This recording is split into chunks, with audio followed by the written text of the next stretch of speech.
Good morning, ladies and gentlemen. Just running a bit late this morning. Hope you're all well. It's Sunday, the 26th of April 2000. Welcome to another reading of Narrow Boat here on a very sunny Sunday in Worthing. Just made my cup of tea. I've just leapt out the bath and got dressed because I was out earlier and I was out filming, what do you call them, bluebells in Clapham Wood. So I had to leap out early, get there nice and early, and do my filming, come back, answer a few emails, quick wait for the hot water to heat up because I didn't like the Essie yesterday, and then here we are. It's got a strange shadow here. I don't know why. I don't normally have a shadow here. I mean, the lights have not changed. It's very strange. Anyway, but I'm here. Good morning to everybody. Good morning to the lovely Julia. Good morning to Ramiboo, TurboStream, to Graham Ruffy and Sarah. Good morning all. I watched the live back from yesterday. Corn dogs are pre-cooked, so no batter will melt once thawed, as suggested. Oh, by another viewer. Also, you can bake them on a cookie sheet or nuke them. Okay, I think the idea is to try and do it in the studio on the grill, on what Jeff was calling a griddle. Do you think that will work? It's a lovely day here in Birmingham. Had a coffee looking at my bluebell patch in my garden. You didn't have to go anywhere to get your bluebells in then. That's lucky. Yeah, I had to just drive about 5 miles down the road. Philip Hammond, good morning. Richard, Julia and everybody. Good morning to you, Philip. Lovely to see you there. Rita Loy, good morning. Jeff's Way will be fun and interesting to watch, though. Glad he told you mustard, not ketchup. I haven't got any ketchup. I don't think I've got any mustard either, but I have got some HP sauce, so that might have to do. Good morning, everybody. Good morning, Linda. Hope you're well. Linda was out at Clapham, went where you suggested, and there they were. And I even went round the church a bit. Although, you couldn't get to the car park because they'd locked the gate, so I had to park in the village and walk up. But that's okay. That was all fine. I did think about doing a walk around the village, but then I had to get back. So, anyway, here we are. Right, it's gone 9:30. I've made myself a cup of tea. And away we go for another... We're on chapter 8, the Upper Avon, it's called. There is a little bit of... You know that sometimes at the beginning of the chapter they put a bit of verse or a bit of a quote from somebody. There's something here. Now, I should just point out, I haven't had a chance to pre-read the chapter, which I do like to do. HP sauce, says Roland Millwood. Yes, HP sauce. Yummy, yummy, yummy. Jim Hook, hello to you. HP sauce, yeah, there's not much, but if I don't use it up. Mark Selwood, good morning to you. At 9:30 in the morning, he's up early. You must have got a day off. Right, so this is the Upper Avon. There's this little bit of... I'll try and read this. I'm rubbish at reading poetry and verse. I'm rubbish at reading it anyway, and I'm even more rubbish at sight reading it, but we'll try... see what we do. By the way, these glasses are a bit crap now because constantly they are crooked on my face. I'm enjoying HP on my bacon and sausage butty, says Mark Donny McLeod. Oh, lucky you. I did wonder if that would be the case, but I knew you'd find a way for your art. Yes, thank you.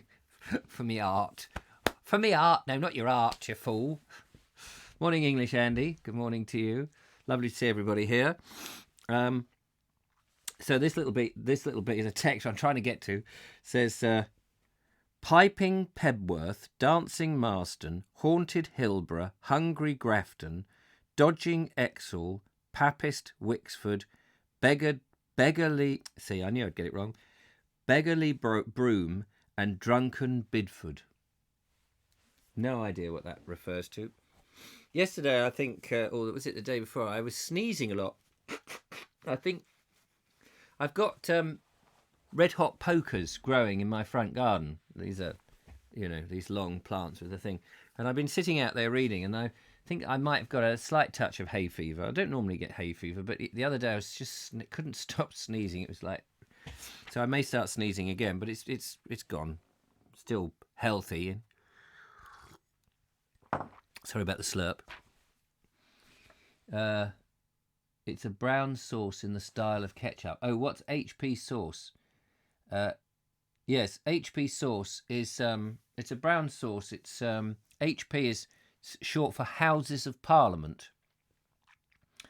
Used on meat products like bacon. It's like brown ketchup, really. It's a spicy sauce. So it's not tomatoey. It's sort of more peppery. Spicy peppery sauce. It is delicious. If ever you get, if you have a whatever they, an English aisle or a world aisle in a supermarket, and you see Houses of Parliament sauce, HP sauce, got a picture of Big Ben and the Houses of Parliament. Oh, there we are. Look, Linda Kane's already there. It was among these villages immortalised by Shakespeare that we spent the first few days of our marriage, and the last for many months on land. I know of no better place in which to spend a summer's day than this green heart of England, the Yale of Avon. The windows of our room in the inn at Drunken Bidford looked out over the willow-bordered meadows towards the village of Barton and the slope of Marcliffe. In the foreground, the river, a broad spate of rippling shallows, flowed under King John's Bridge, which has carried the wayfarers of Buckle Street for 450 years. Below the bridge, the water tumbled over a weir, and in the night time, when the house and street were silent, the slumberous murmur of the falling water so filled the room that it was easy to believe that we were afloat. I had hoped that Cressy would have been ready so that we might have set out on our long-awaited cruise immediately, but although my own work was finished, Mr. Tooley's illness had delayed the work on the hull, which required 3 more days to complete. We had therefore decided to spend this time exploring a river which, alas, Cressy could never visit, for the Upper Avon navigation has lain derelict since 1873. The Upper Avon navigation, has that been restored? Does anybody know? Can somebody Google it for me? The Upper Avon navigation. Only traces of the ruined locks remain, while the channel is in places so shallow, in others so beset by dangerous currents, that to attempt such a journey, even in a canoe, would be to court disaster. On the first morning of our stay, we followed the course of the river downstream from Bidford, crossing the tributary Arrow at Salford Priors, and continuing through that pleasant village until we caught sight of the tall, ogee curved gable heads of Abbot Salford Hall, upreared among the trees. This is a house that is not easily passed by at any time, and as we had all of the day before us, we turned beneath the arch of the gatehouse and over the weed-grown flagstones to the door. Our knock was answered by an old lady who looks after the Catholic chapel, which, unlike the rest of the building, is still in use. "Will you be pleased to come in?" she said, and ushered us into a lofty hall floored with stone, as bare and chill as an empty coal cellar. If it be true that a house can be haunted by the past, then every room of Abbot Salford must harbour some sad spectre. As at Roxton even, life has gone on from it, but gone so great a while ago that wind and weather have taken heavy toll. We wandered through a labyrinth of forsaken rooms, some utterly bare, others containing a few pathetic sticks of Victorian furniture, a cheap veneer washing stand, and a jangling truckle bed. Layers of faded paper hung in tatters from the walls, or belied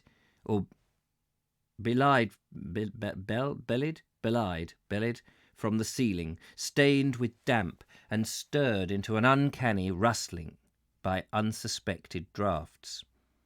As we climbed to the second story, this tale of ruin became more tragic still, for floors had rotted into gaping holes, and laths protruded through the plaster like broken bones. In one of these rooms was the entrance to that non-uncommon provision in old Catholic houses, a secret hiding place for the concealment of priests in the period of persecution. This hide is so ingeniously constructed, although there is no record in its history, it may well have been the work of the master builders of hides, Nicholas Owen, alas, Little John, or alias Little John. I could visualize him, ostensibly a journeyman mason, coming with his pack of tools to do general repairs every day, but at night, unsuspected even by the servants, setting about his secret work. The whole back of this cupboard, with its 2 shelves, swings inwards upon hidden hinges, and could then be bolted upon the inside. If an accomplice were at hand to place a few articles upon the shelves, the result would elude the most practised pursuivant.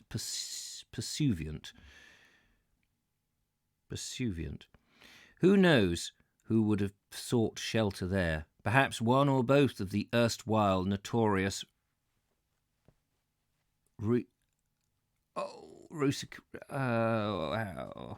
I come across words I know, I read, don't always pronounce them.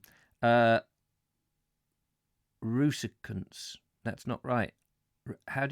Somebody help me out here. It's so embarrassing. So embarrassing. So that embarrassing. RECUSANTS.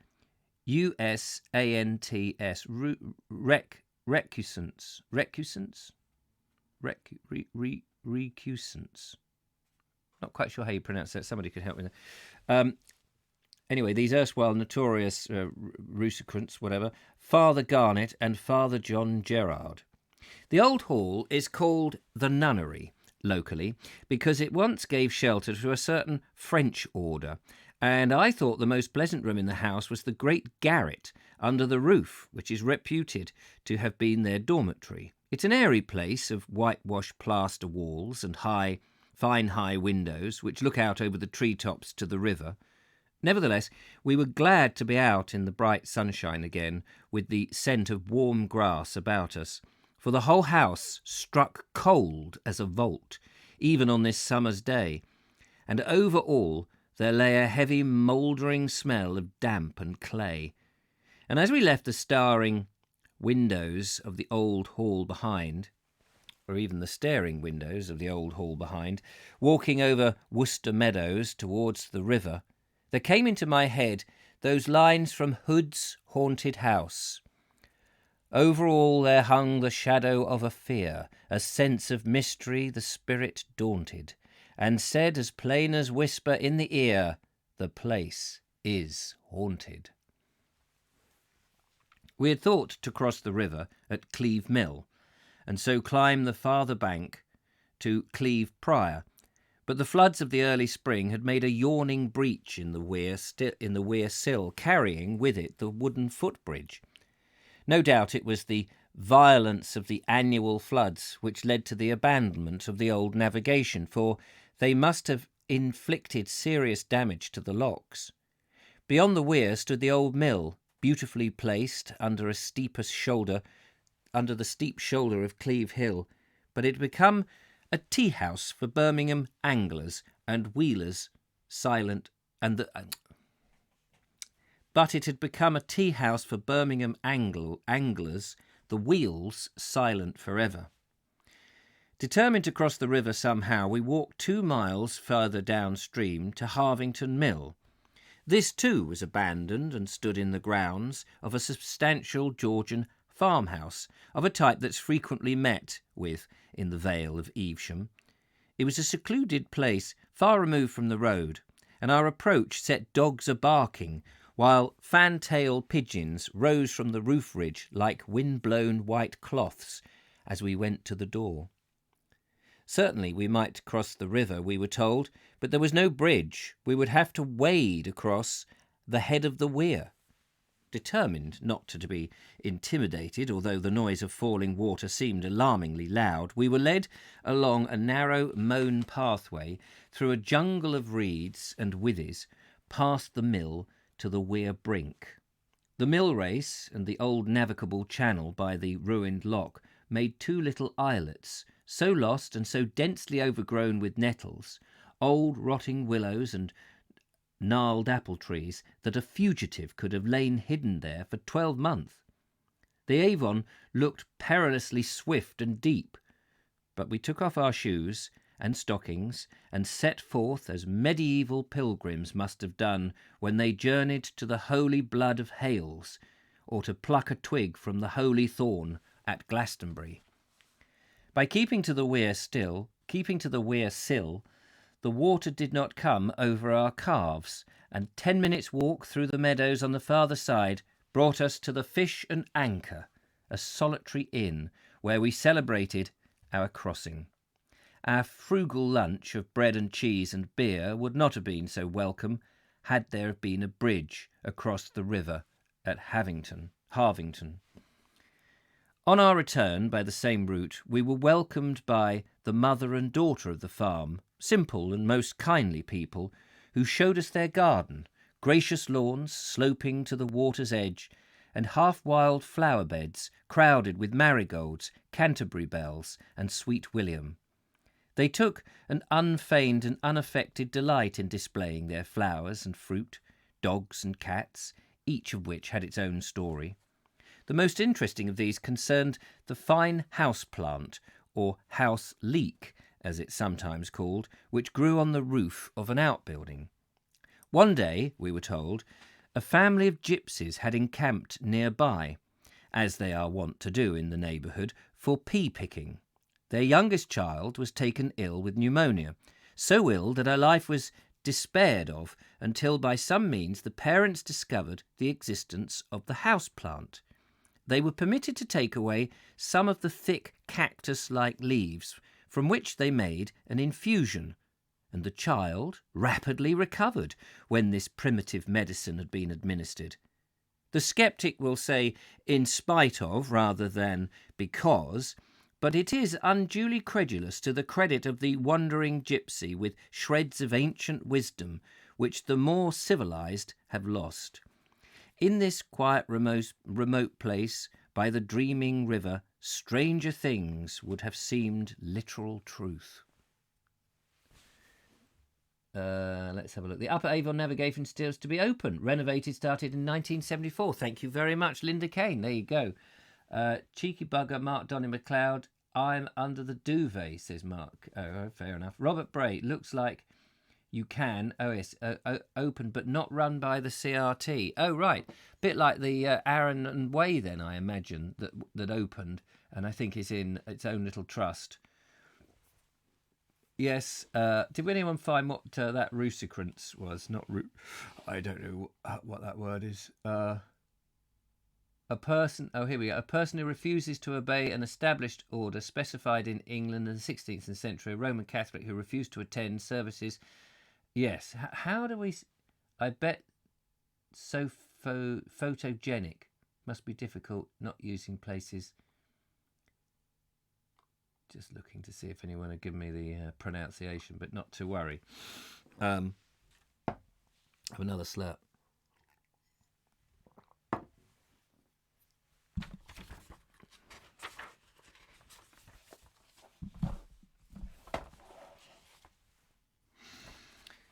That evening, we motored to the Memorial Theatre at Stratford-on-Avon, a pilgrimage every good Shakespearean makes at least once in a lifetime. I like Stratford, despite the fact that it has become a factory of Shakespeare and an apotheosis of all that is artful and crafty. But I find it in my heart to forgive all the Birmingham brass knickknacks and busloads of sightseers and the pseudo-Tudor frontages that I see when I see Hugh of Clopton's Bridge or the spire of Trinity Church soaring above the lime trees by the river's margin. Between these too, stands the theatre, and I admire this also, though a fierce controversy rages ceaselessly about it. Many maintain that it resembles an electric power station, but when asked what they would set in its place, they only mutter vaguely, well, something more appropriate, by which they mean, presumably, a Tudor plagiarism as empty of inspiration as a Victorian Gothic. What a travesty and what a condemnation of our impoverished age such a building would have been.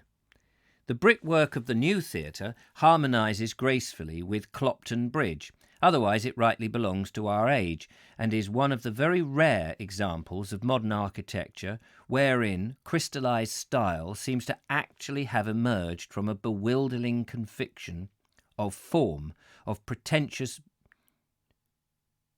has actually emerged from a bewildering confliction of form, of pretentious vulgarity or commercial degradation. There is a suggestion of permanence and power in the bold proportion of the masses culminating in the squat tower, a stark cleanliness of line that speaks a certain passionate austerity fitting to the playhouse of so noble a poet. I think great William would have approved of this memorial. The Stratford-on-Avon Canal has been broadened into an ornamental lake, where it passes through the grounds before the theatre, and this is well enough, but whomever was responsible for laying out the garden has committed the unforgivable crime of throwing an ugly horizontal bridge across the centre of the loch, by which the canal joins the Avon. The loch, otherwise complete, is thus not only made impassable, to the great inconvenience of the owners of small pleasure boats on the river, who had been accustomed to move their craft into the canal in times of flood, but it entirely robbed it of its natural and practical and pleasing appearance, and looks, surrounded by flower beds, as incongruous as a rick straddle stone in a suburban garden. Oh yes, a rick straddle stone in a suburban garden. An arched bridge of traditional canal style built just above or below the loch would have made a world of difference at little extra cost, but the imagination of the designers of municipal gardens seldom seems to rise over litter baskets, cast iron seats, and strictly regimental flower borders. It's so true, so very true.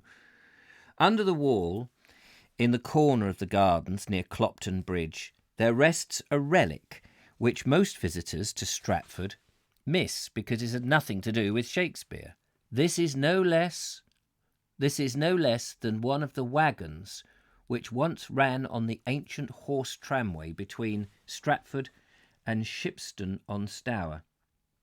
Standing a short length of the original fish-bellied cast-iron rail, it looks strangely out of place amid these lawns and poplars, as though it had been shunted there and forgotten years ago, before there was a theatre at Stratford. After a surfeit of the pseudo in the streets of the town, it is a refreshing sight and an interesting one, for it is a significant symbol of our early transition from the agricultural to the industrial, being no more than a farmed trumble set upon primitive flanged wheels, the brake of an oak block fixed to a pivoted wooden lever. By the time we had finished examining this grandfather among railway wagons, the square before the theatre was packed with cars, and it was time to take our seats. The play at Stratford certainly attracts a varied audience, of whom most surprising element is the prosaic Birmingham businessman, who, one feels, would be more at home in the stalls of a musical comedy. He sits there, stolid and imperturbable in his sober Chamber of Commerce suit, rubbing shoulders on the one hand with a supercilious member of the local county, who loudly discourses on a recent run with the Grafton, to the detriment of the delightful prelude of Elizabethan music, and on the other with an intellectual poser from Bloomsbury or Chelsea. Add to these a leavening of the inevitable Americans, a number of adolescent schoolgirls cherishing their first naive eroticisms over Romeo, and you have a fairly representative cross-section of the average audience at the Memorial Theatre. Mixed though it may be, it is appreciative, perhaps because most of its members have travelled a considerable distance to attend. Many people hold that the place of the theatre is the heart of the big city, and that when it is removed to the country, the drama tends to stagnate and becomes tainted with the affectations of an unrepresentative coterie. I do not believe this, nor do I think it true of Stratford. Admittedly, there is a tendency, particularly in the production of comedies, towards extravagance of decor at the expense of the play itself, and a speeding up of tempo approaching that of a modern farce, but London productions have exhibited the same faults.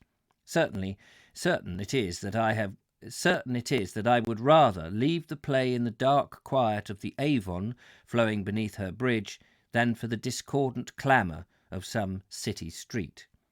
As we drove back from the play through the warm summer night to Bidford, with white moths dancing in the beam of the headlamps and moonlit mist smoking. How many moths now fly in the dance in the beam of a headlight? I think we don't have very many at all. With the white moths dancing in the beam of headlamps and moonlit mist smoking from hayfields, we resolved that one day we would bring Cressy by canal to Stratford and enjoy a week of playgoing. It was with this idea in mind that we set forth the next morning through the winding lanes by Temple Grafton and Billersley to find the Stratford Canal at Old Stratford Locks. So secretive it is that we should, I think, have searched in vain without aid of an ordnance survey. Sorry, read that so awfully. So secretive it is that I think... Pause, relax. So secretive is it that we should, I think, have searched in vain without the aid of an ordnance survey map. We came upon it in a narrow, tree-shaded cutting, and leaving the car on the bridge above, clambered down onto the overgrown towing path. The water, where it was not shadowed by great fern-like masses of weed growing up from the bottom, was crystal clear, but there appeared to be disturbingly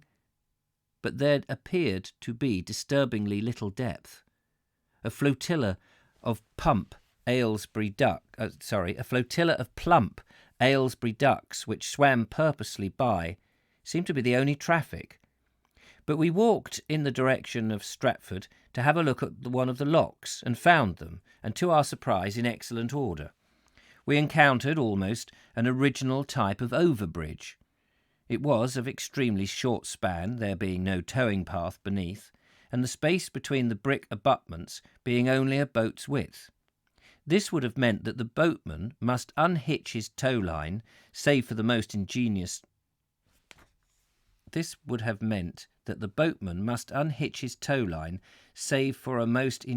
provision. The arch consisted of two massive cast iron brackets set into the brickwork, and these failed to meet by the space of about an inch at the crown. The balustrade was similarly divided, so that the boat slide under and the horse walk round. The tow line could be dropped through a slot. This curious divided bridge is a unique regional type peculiar to the Stratford Canal, as are the wooden drawbridges to the Oxford. I hope you understood that description. I didn't read it very well. Just below the first two locks, we met an old man mowing the long grass on the banks, and of him I inquired whether any boats had ever passed through. He was not only very old, but very deaf also, for I had to repeat my question as he leant upon the hand pin of his scythe and cupped his ear. "Eh?" This time a light of comprehension dawned his old eyes, and he nodded in an almost encouraging fashion. "Oh, he affirmed, "there comes one sometimes." But when I asked how long it was since he had seen the last, he confessed that it was about 4 years back.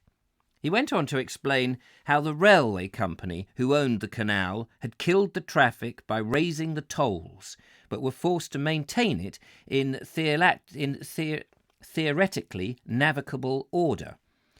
"If you wants to come along this away," he concluded, "they can't stop you. But what's more, they be bound to give you the water to see you don't get through." What's more, they be bound to give you the water to see as you do get through, but you best come before the weed be up. Warming to us, the old man related bitterly how after a lifetime spent on the canal here and Preston Bagot Way, he was to be dismissed the following year with a meagre pension, and turned out of his lock cottage.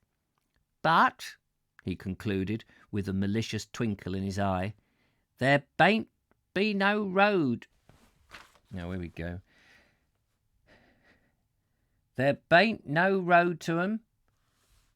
All my belongings was brought there by boat, and by boat they'll have to go, whether they likes it or no."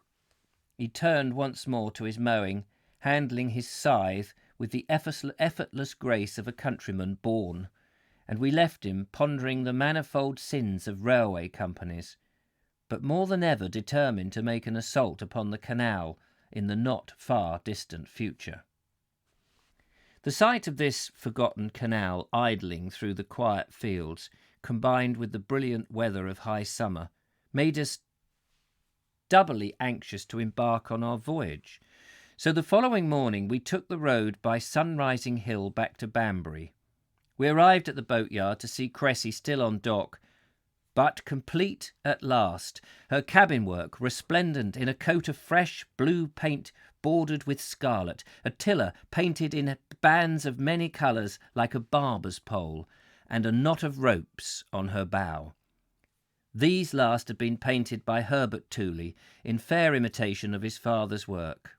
An hour later, Herbert raised the stop planks from the mouth of the dry dock. The water thundered in, and a little while our painted boat floated slowly and majestically out into the afternoon sun. We had only to take in stores, unpack our numerous belongings, and we should be under way. And that's the end of part 1. Part 2, they're going to set sail. Well, not sail, but you know what I mean. Phew. Sorry about the crappy reading there. There was something in that I was going to comment on. Yeah, so these, I think this is what was fascinating about this is that he started to realise as he wrote this book that the state of the canals, and that's when I think as a result of this book, the fight to save the canals began. Let's have a look at some of the things. YouTube only for an hour.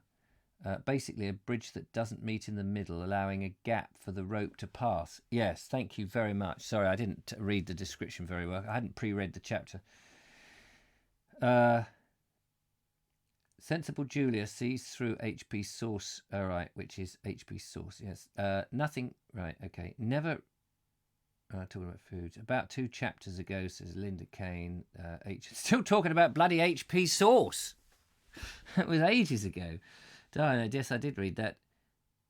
Do they have their own version up there? You read okay, Richard. Well, I struggle.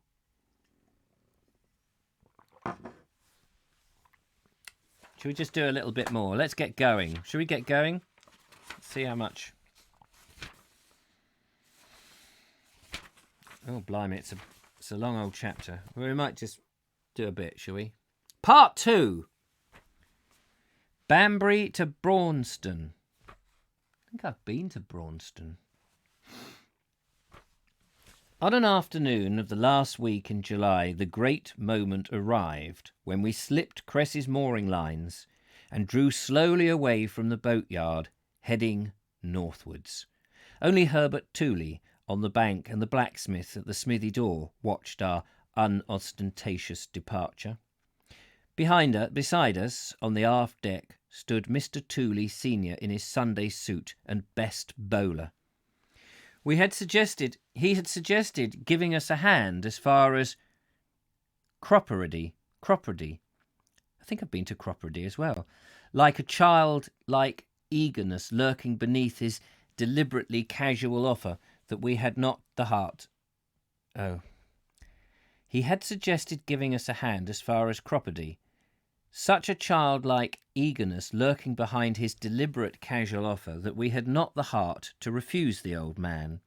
As we rounded the bend in the canal that had been the tempting limit of our view for so long, I looked back over the churning wake of our screw for the last glimpse of the familiar yard before the tall hedgerow beside the towpath hid from sight.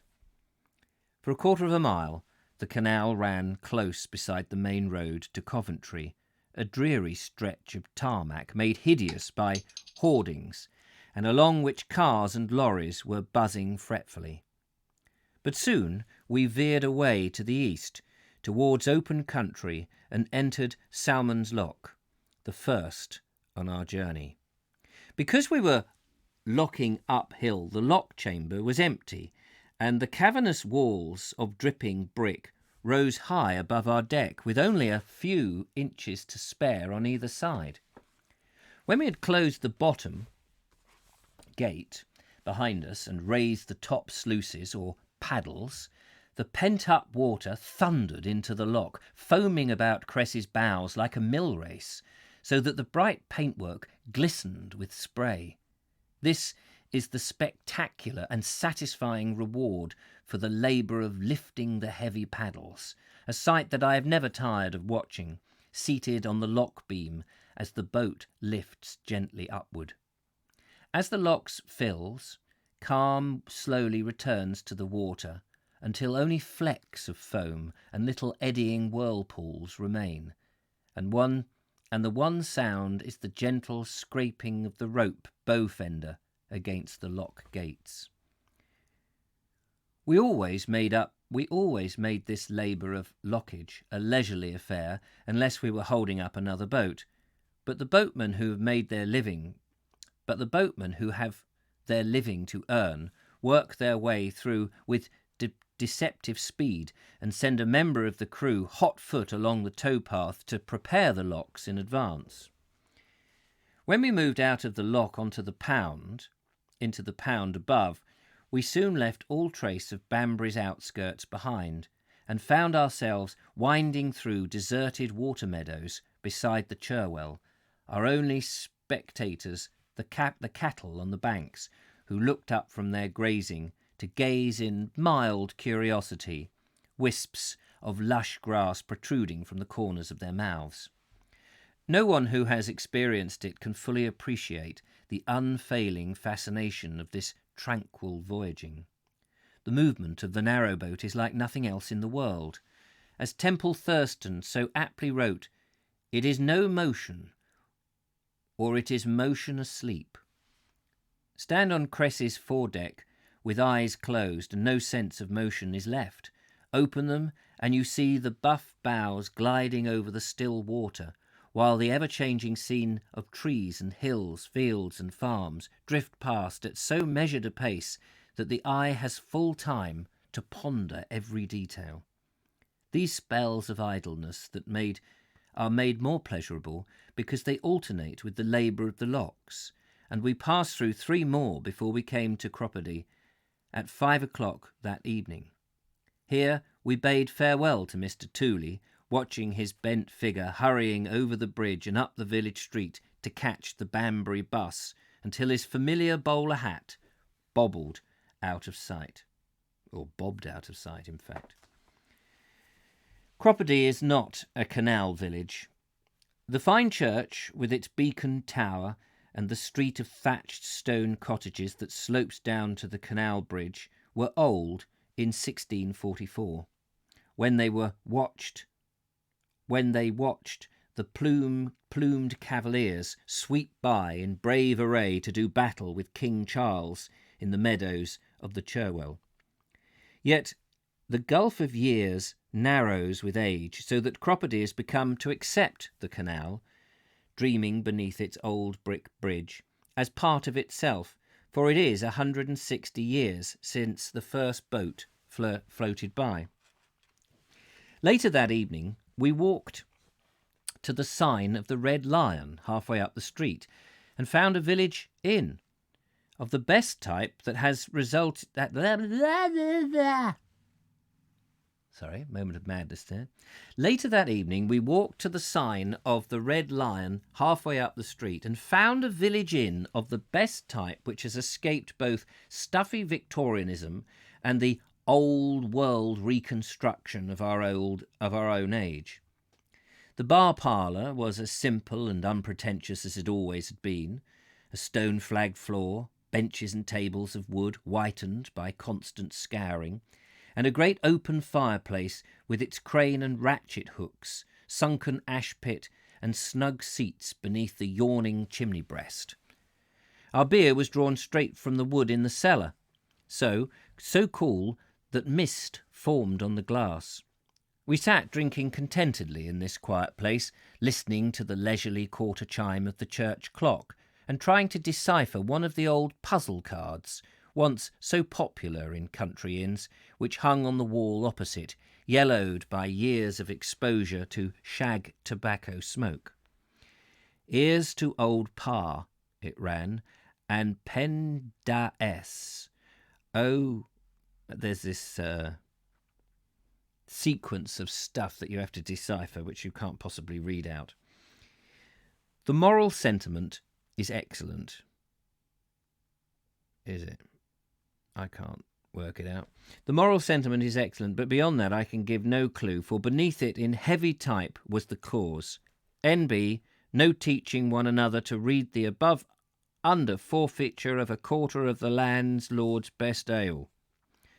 No teaching of one another to read the above no teaching one another to read the above under forfeiture of a quart of the landlord's best ale," all in capitals. That's why I couldn't read it. "A translation in print would have been unpardonable and render me liable for at least a barrel should I visit the Red Lion again." I'm going to stop there because can't read. Brains. I'm going to ruin it if I carry on. Anyway, they got going. That's the main thing. That is, I hate it when I just hate it when I can't read. "More like the river, Linda. Fly us over. I would be more than happy to bring a suitcase full," says Mark Selwood. Not sure what you're talking about. Mark, "Isn't Croppedy the location of a large folk music festival now?" says Mike Stevens. Oh, is it? "I've seen local coal yard that has been in the business for over a century or two has now gone. It's such a shame when that happens, isn't it? You'll need some Yorkshire tea as well as parking. I shall happily supply," says Mark Donny MacLeod. "Knock, knock, who's there? Somebody who doesn't know what the word lockdown means. Sorry about the bad joke. Cabin fever is kicking in." Aha, yes, knock, knock, who's there? Got it. Robert Bray says, "Yes, oil on the Manchester Shipping and Sheffield Canal. You can bring biscuits and scones. Mum uses a professional. You're doing great, Richard, but if you feel uncomfortable, take a break." I'm going to take a break because it's a long chapter, you need a holiday, Richard. Yeah, I need to come down to Cornwall. That would be nice, but of course we're not allowed down to Cornwall and have a bit of a jolly old time. But anyway, we're getting on. We are getting on with it. I haven't pre-read it. It does help if I pre-read the chapter, purely because it gives me an idea of how some of the sentences are constructed and where it's going and the flow. And sight reading is tricky at the best of times. And anyway, you're a perfectionist, Richard. Please don't worry about your reading. I do worry about my reading because I listen to some of it back and I think, oh, it's absolutely atrocious. Absolutely atrocious. Oh, my eye. And I've only got one eye and it does tire out, you see. It's doing the work of two, don't you know? I don't think that's true at all, actually. I don't think one eye does the work of two, but you are relying on one eye because you haven't got the other one. So if one goes a little bit fuzzy, the other one, if you've got two perfectly good eyes, the second eye is sort of might be not fuzzy and will take over and you could sort of take over the focus, but I can't do that. What about a holiday with Bald and Bankrupt? What the hell is Bald and Bankrupt when it's at home? Anyway, I think I'll leave it there. I've got to go and do some editing of the Bluebell Woods now. ready for tomorrow. I'm going to make some more bread because I've run out of bread. I'm going to use some of my stuff. Need to think about doing... I don't know if I've got any eggs. I don't think I've got any eggs to do the scones. I can't remember if Linda's recipe involves eggs. I've run out of eggs, and Morrison's didn't have any eggs yesterday when I went in. So that's no good. So I might have to wait now for that. And I'm going to have a cup of tea out. I know I had a cup of tea in here, but I'm going to sit outside for 5 minutes and take in a bit of the sunshine as well. Anyway, thank you so much for coming along. And we will carry on tomorrow. I have got time, hopefully, to pre-read the next chapter or the rest of that chapter and get myself organised. Oh, something's in my eye now. When you've only got one eye, you get something in your eye, you can't open the other eye. Take care. Have a good day, whatever you're up to, and I will see you later on the Vogue show, and I will see you tomorrow at 9:30 for this. So all good stuff. Take care, and bye-bye. Bye-bye.